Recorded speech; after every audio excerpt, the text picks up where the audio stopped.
Hi hello నేను మీ క్రాంతి ముదిరాజ్. నేను వరంగల్ వారియర్స్కి ఆమె ఫాస్ట్ బౌలర్. మాది వచ్చేసి యాదగిరిగుట్ట గుండ్లపల్లి. చిన్నప్పటి నుంచి క్రికెట్ ఆడుతుండే మా అన్న వాళ్ళతో, బాబాయ్ వాళ్ళతో, శ్రీకాంత్ అన్న, శ్రీహర్ అన్న, రాజ్ బాబాయ్ వాళ్ళతో ఆడుతుంటే చాలా ఎంకరేజ్ చేస్తుండే. బాల్ పట్టకపోయినా, బ్యాటింగ్ మంచి ఆడకపోయినా, బౌలింగ్ మంచి ఆడకపోయినా కొడుతుండే, తిడుతుండే మమ్మల్ని. ఎప్పుడైతే నేను 13-14 వచ్చినో అప్పుడు టెన్నిస్ బాల్ టోర్నమెంట్స్ బయటకు వెళ్తుండే. రాకేష్ అన్న వాళ్ళతో, హరీష్ అన్న వాళ్ళతో తీసుకెళ్తుండే. మంచి నాకు ఎంకరేజ్ చేస్తుండే. ఫాస్ట్ బౌలింగ్ నాకు నేర్పించింది వచ్చేసి శివ, నా ఫ్రెండ్. వాడు స్కూల్లో నాకు 9th 10th ఉన్నప్పుడు నాకు బౌలింగ్ ఎట్లా వేయాలి, ఏంది అరే బౌలింగ్ అంటే ఇదిరా, ఎట్లా వేయాలరా అని చెప్పి నాకు నేర్పించుండే. స్కూల్లో మేము 9th 10th క్లాస్ అట్లా ఆడుతుండే, టెన్నిస్ బాల్ ఆడుతుండే. తర్వాత బయట మేము టెన్నిస్ బాల్ టోర్నమెంట్లు అట్లా నాకు కొంచెం ఇంట్రెస్ట్ వచ్చి నేను క్రికెట్ ఆడతా అని చెప్పి అట్లా ఆడి ఉండే. నేను చిన్నప్పటి నుంచి 6 years 8 years నుంచి నేను క్రికెట్ లవ్ చేస్తుండే. మా అన్న వాళ్ళతో ఆడుతుండే, వాళ్ళతో నాకు చాలా ఇంట్రెస్ట్ ఉండే క్రికెట్ పైన. 8 years నుంచి నాకు లవ్ క్రికెట్ అంటే. 2011 వరల్డ్ కప్ గుర్తుంది. మాకు చిన్న టీవీ ఉండే, చిన్న టీవీలో మేము ఫ్యామిలీ మొత్తం చూస్తుండే. నైట్ చూడకపోతుండే, మార్నింగ్ లేచి హైలైట్స్ చూస్తుండే. హైలైట్స్ చూసి మా అన్నకి చెప్తుండే, అన్న ఇండియా గెలిచింది చూసినావా అన్న, నువ్వు చూసినావా అని చెప్తుండే మా అన్నకి. నాకు ఇన్స్పైర్ అని ఎవరు లేరు.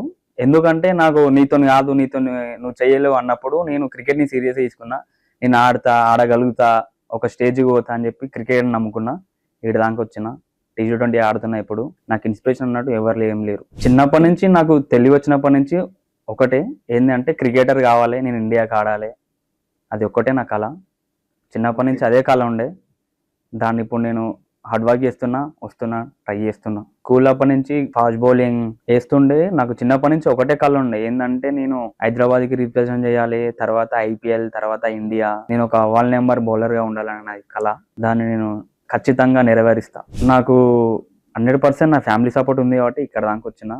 నేను 20 years వచ్చినాక నాకు క్రికెట్ అనేది పిచ్చి తప్ప ఏం లేదని చెప్పి ఇంట్లో అర్థమైంది. ఆ తర్వాత లేదు సరే వెళ్ళు నువ్వు ఇంట్లో క్రికెట్కి వెళ్ళు అని చెప్పి నాకు సపోర్ట్ చేసిండే మా డాడీ. ఆయన సపోర్ట్ చేసే వరకు నేను ఇక్కడ దాకా వచ్చిన.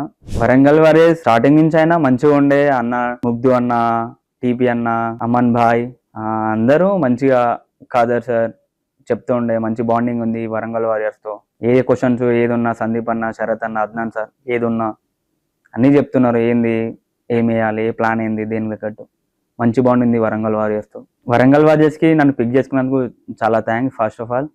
ఎందుకంటే నా బౌలింగ్ చూసి నన్ను ఎంచుకున్నందుకు నేను థ్యాంక్ యూ చెప్తున్నా. వరంగల్ వారియర్స్ ప్రతి ఒక్కరు చాలా మంచిగా ఉన్నారు.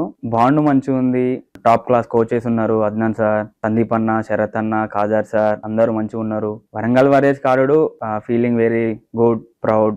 నాకు ఇన్స్పిరేషన్ వచ్చేసి ఫాస్ట్ బౌలర్ లో డేల్ స్టేన్ అండ్ సిరాజ్ ని చూసి నేను చాలా నేర్చుకున్నా. రాపేస్ చిన్నప్పటి నుంచి చాలా కష్టపడి, అందరూ కష్టపడి వచ్చిండు. చాలా ఇన్స్పిరేషన్ సిరాజ్ అంటే. టెన్నిస్ బాల్ ఆడుతుండే, ఆ తర్వాత ప్రొఫెషనల్ వెళ్ళిపోయిండు. ఎంత కష్టపడితే అంత దూరం పోయిండు. సేమ్ అలాగే నాకు ఇట్లా నేను టెన్నిస్ బాలే ఆడుతుండే, ఆ తర్వాత ఇప్పుడు నేను ప్రొఫెషనల్కి వచ్చిన క్రికెట్ని. సో నేను ఇట్లా సిరాజ్ లెక్క కావాలనుకుంటున్నా.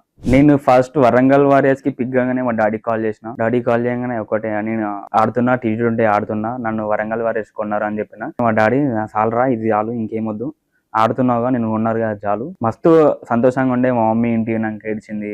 నేను ఆడుతున్నా అని చెప్పగానే, నేను సెలెక్ట్ కాగానే చెప్పగానే చాలా మంచిగా, చాలా సంతోషంగా ఫీల్ అయినారు. First of all cake cutting అన్ని అయినాయి. ఎట్లా అంటే నేను సెలెక్ట్ అయినా అని తెలియంగానే ఇంట్లో నుంచి కాల్స్, మా అన్నల నుంచి, అందరి నుంచి చాలా సంతోషంగా ఫీల్ అయినారు. మా ఫ్రెండ్స్ కాల్ చేసి, మామ నువ్వు పిక్ అయినావు మామ, వరంగల్ వారియర్స్ ఆడుతున్నావరా, టీవీలో వస్తావురా నువ్వు అని చెప్తుండే. ఫ్రెండ్స్, కజిన్స్ వాళ్ళందరూ చాలా హ్యాపీగా ఫీల్ అయినారు. అతిపెద్ద కష్టం అంటే ఫైనాన్షియల్, పైసలు, డబ్బులు లేకపోవడం, సపోర్ట్ లేకపోవడం, ఎవరు సపోర్ట్ చేయకపోతుండే. మనీ ఎట్లా అంటే నాకు సపోర్ట్ లేకుండే. ఫస్ట్ నా జిమ్కి, నా క్యాంప్ అంతా అక్కడ ఇక్కడ. తర్వాత నాకు 20 వచ్చేదాకా నాకు ప్రొఫెషనల్ క్రికెట్ అంటే ఏంది తెలియకపోతుండే. మా డాడీ లేదు వీడు ఎట్లా ఉన్నా క్రికెట్ పిచ్చిలో ఉండవు అని చెప్పి నన్ను హైదరాబాద్లో ప్రాక్టీస్ చేస్తుండే. ఫైనాన్షియలీ డబ్బులు ఒకటే. నా కాడ ఏంటంటే నేను ఆమె ఫాస్ట్ బౌలర్. 22 years కాకుండా 23 years అయినా, 25 26 వచ్చిన ఫాస్ట్ బౌలర్ అనేది ఉంటే, రిధం ఉంటే, కష్టపడితే పైకి పోతాడని నాకు అర్థమైంది. నా నమ్మకంతో నేను ఒక్కడిని చాలా కష్టపడ్డా. నిన్ను నమ్ముకుంటా 100%. అది నన్ను ఎవరు నమ్మినా నమ్మకుండా నేను నమ్ముకుంటా 100%. నన్ను ఇంట్లో ఎట్లా అంటే, మా డాడీ అంతా నమ్మినా నమ్మకపోయినా మా మమ్మీ నా మీద ఎప్పుడు చేస్తాడు, ఇది వీడు ఏదో ఒకటి చేస్తాడు, వీడు కష్టపడతాడు.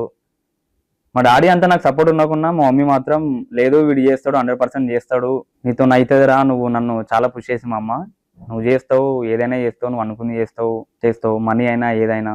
నాకు మా మమ్మీ డాడీ ఆల్సో. మా డాడీ ఏంటంటే అంత మిడిల్ క్లాస్ ఫ్యామిలీ కాబట్టి మనీకి కొంచెం కష్టం అవుతుండే. డాడీ ఏంటంటే కొంచెం ఇంటికి మేము 3 మెంబర్స్, నేను పెద్దోని, నాకు 2 తమ్ముళ్ళు. నువ్వు ఇంటికి పెద్దోని, ఫస్ట్ మంచిగా ఉండాలి, తర్వాత వాళ్ళిద్దరు మంచిగా అవుతారు అని చెప్పి అంటుండే.